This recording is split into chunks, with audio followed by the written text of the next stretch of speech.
menyucikan, mengosongkan. Tahliyah ini menghiasi, menghiasi.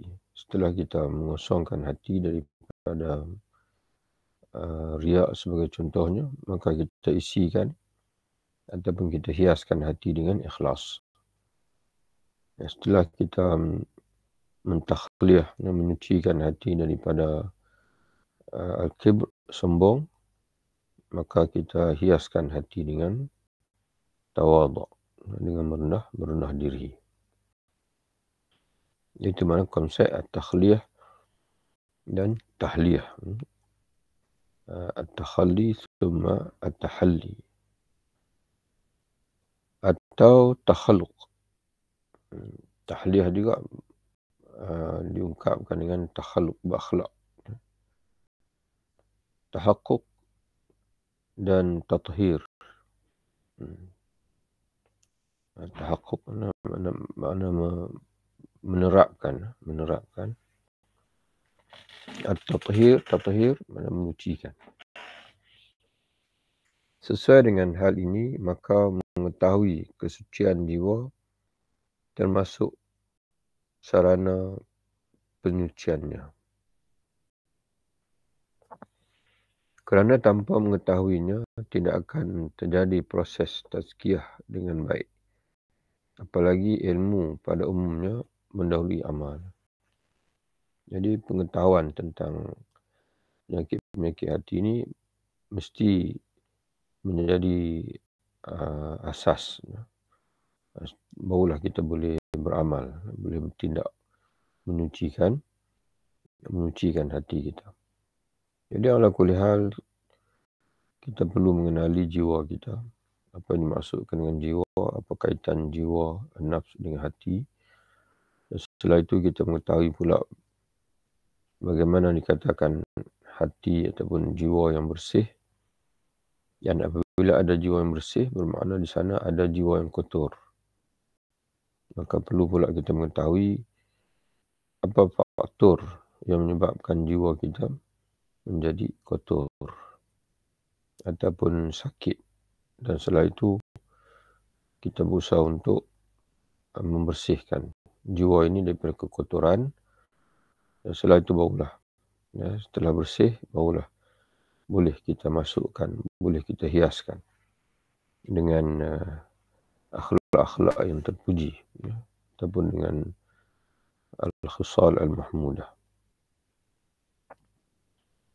Pada bab ketiga, mana akan datanglah, kita masih ada dalam bab yang kedua.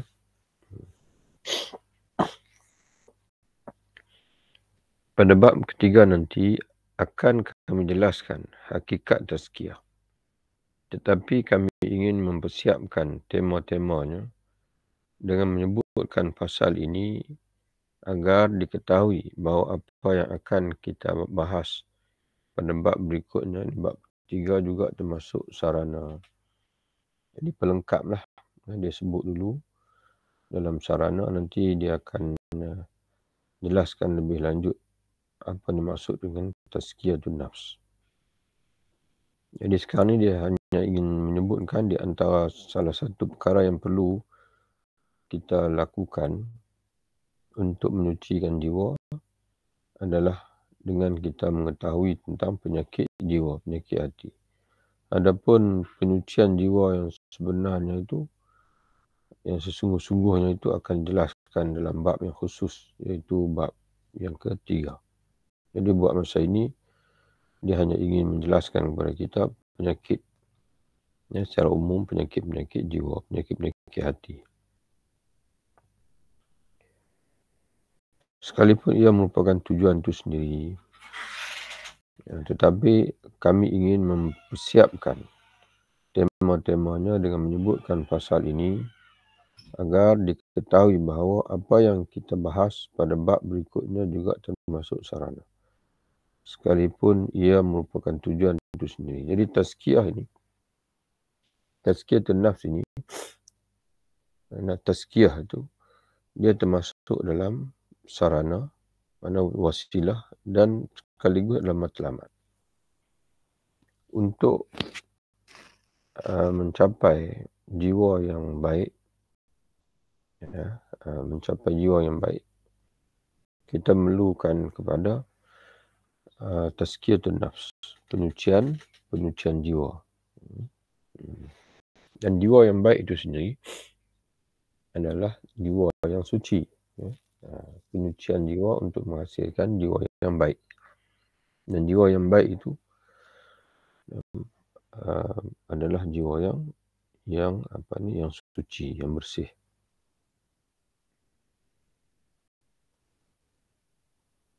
Seringkali sarana juga sekaligus menjadi tujuan. Jadi ada ketikanya wasilah itu merupakan tujuan itu sendiri. Dan sebaliknya. Ada ketikanya tujuan itu menjadi wasilah. Dari sini kemudian kami memilih penjelasan Al-Ghazali tentang berbagai tanda penyakit hati dan kesihatannya. Setelah kami mengenalkan kepada anda hikmah pemaparannya di sini, tadi dia sebutlah, dia telah jelaskan kepada kita kenapa dia masukkan juga penyakit hati dan juga kesihatan hati ni, mana tanda hati penyakit, tanda hati yang sihat ini di sini, apa sebabnya. Jadi berikutnya dia akan cerita kepada kita ulasan daripada Imam Al-Ghazali sendiri. Tanda-tanda penyakit hati dan kesihatannya. Mana tanda-tanda hati yang sakit dan juga tanda-tanda hati yang sihat. Ketahuilah bahawa setiap anggota badan diciptakan untuk suatu fungsi tertentu. Sedangkan sakitnya anggota badan ialah apabila tidak berfungsi sebagaimana mestinya. Jadi bila mana-mana anggota badan kita tidak berfungsi sebagaimana yang semestinya, makna menunjukkan bahawasanya dia sakit. Itu maksudnya.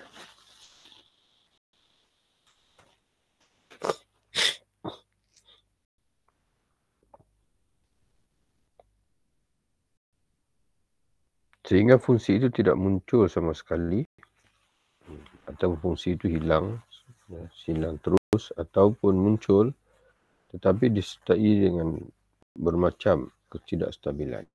Atau fungsi masih ada tapi tidak stabil. Sakit tangan ialah ketidakmampuannya untuk megang. Dan sakit mata ialah ketidakmampuannya untuk melihat. Jadi jika anggota-anggota dia ada situasi sihatnya, ada situasi sakitnya, begitu juga kata dia hati. Demikian pula sakitnya hati ialah tidak berjalannya fungsi penciptaan Allah. Fungsi penciptaan hati. Jadi kita boleh ukur apakah hati kita ini hati yang sihat atau hati yang sakit, melihat kepada fungsi hati itu. Mengikut yang diciptakan oleh Allah Ta'ala untuk dia. Atau kenapa diciptakan Allah. Iaitu menyerap ilmu. Hati ini diciptakan oleh Allah untuk menyerap ilmu. Hikmah dan ma'rifah. Jadi hati ini dicipta untuk menyerap ilmu, hikmah dan ma'rifah, mencintai Allah, ibadah kepadanya, merasakan kelezatan dengan mengingatinya, mengingati Allah.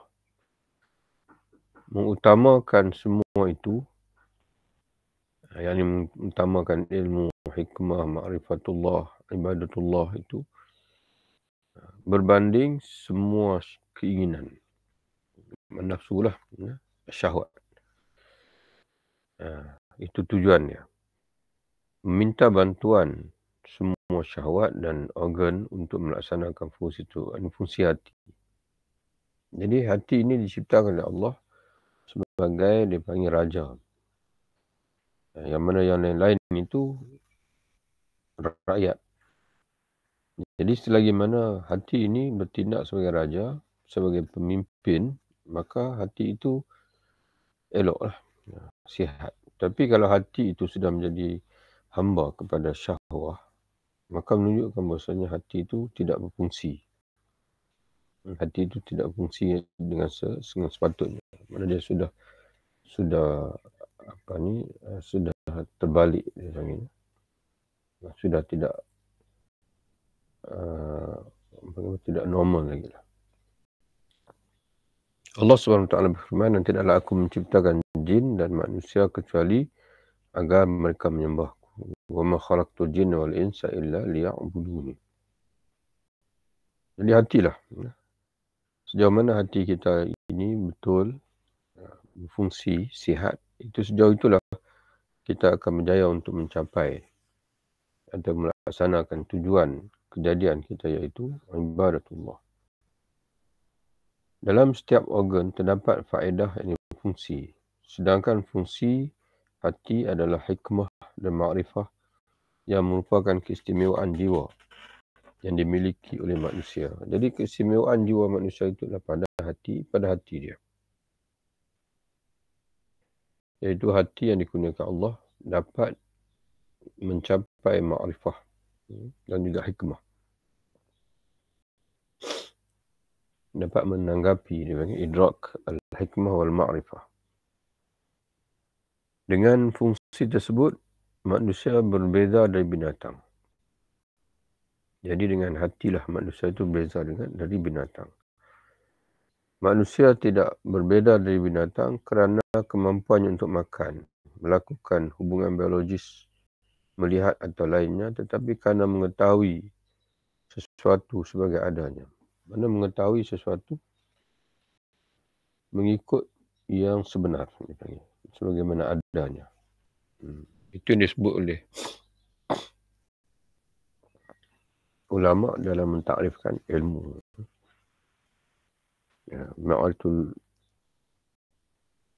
Ma'rifatul ma'lum, mengetahui maklumat mengikut yang sebenar. Mengikut yang sebenar. Berbeza dengan jahil. Kejahilan ialah mengetahui sesuatu bukan dengan yang sebenar. Itu makna jahil.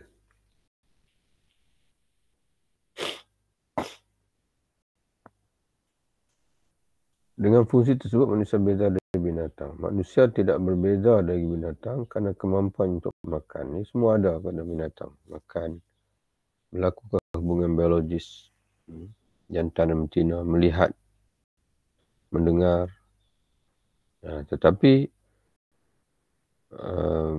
berbezanya manusia dan binatang itu adalah kerana mengetahui sesuatu. Mana manusia dapat mengetahui sesuatu sebagaimana yang sebenarnya, sebagaimana adanya, sebagaimana yang sebenarnya.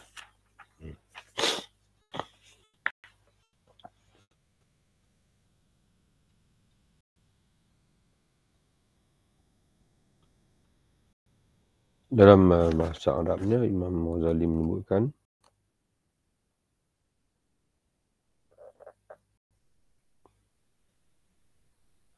bal bima'rifatil asya' ala ma hiya alaihi.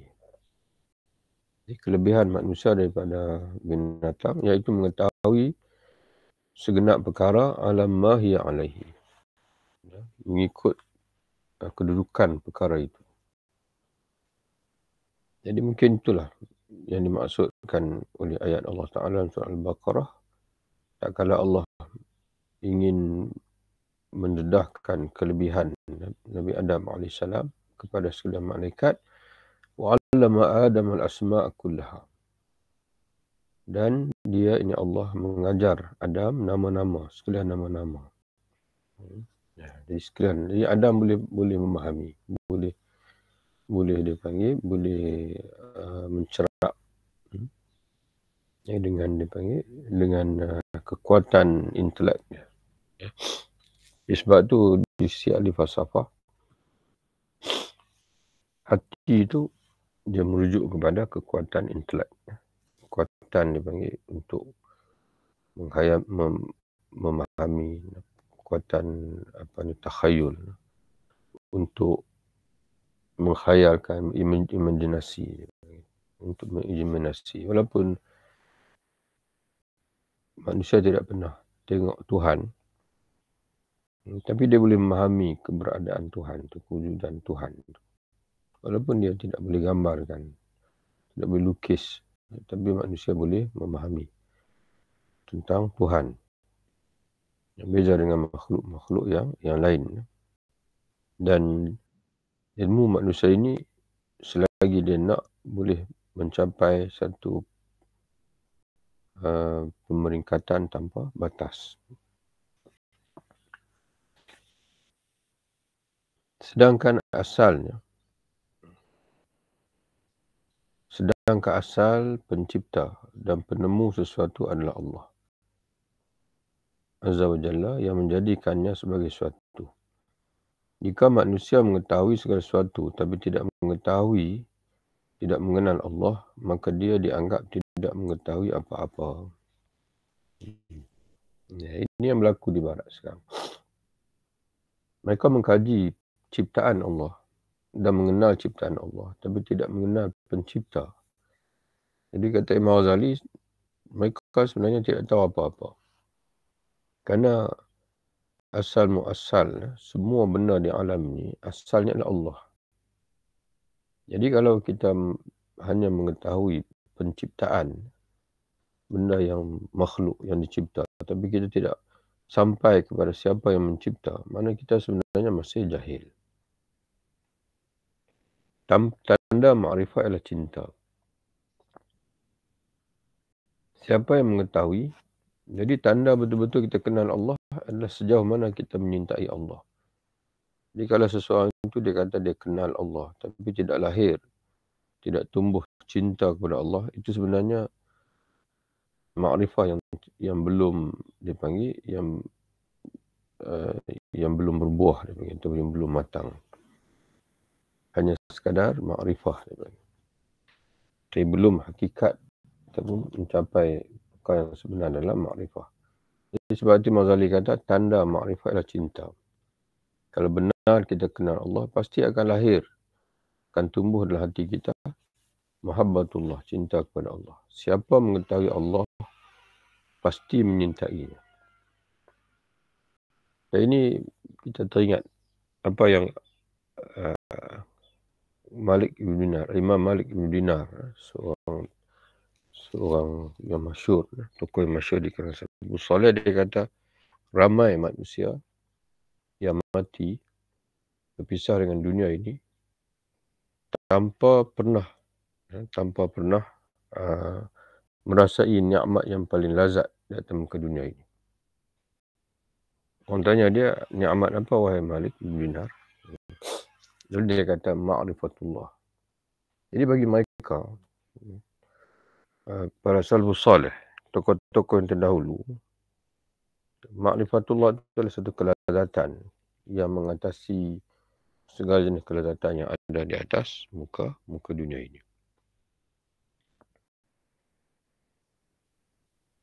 Sebagaimana firman Allah Subhanahu Wa Taala, sedangkan tanda cinta ialah mengutamakannya, yakni mengutamakan Allah berbanding dunia dan segala hal yang dicintai di dunia ini selain daripada Allah, harta, kemewahan dan sebagainya.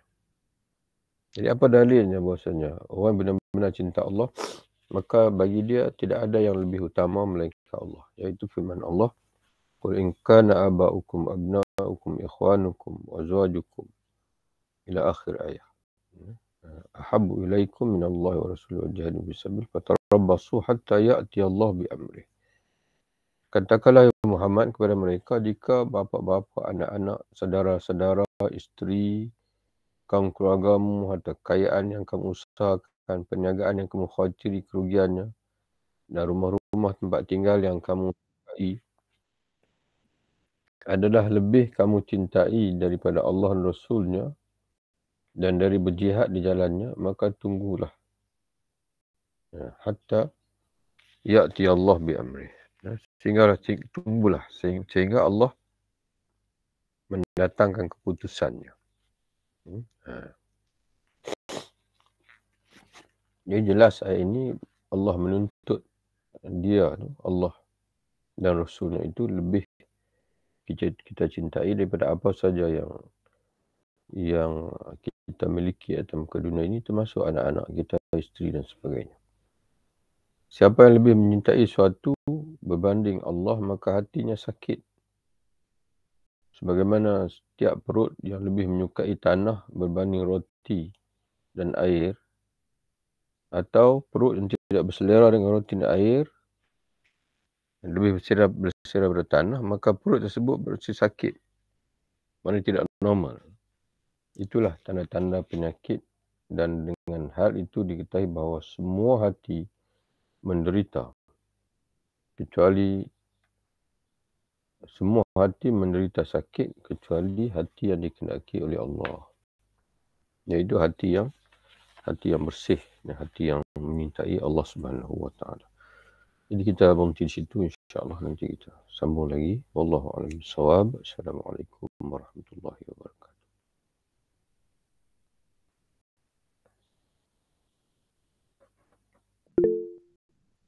Jumpa lagi insya-Allah.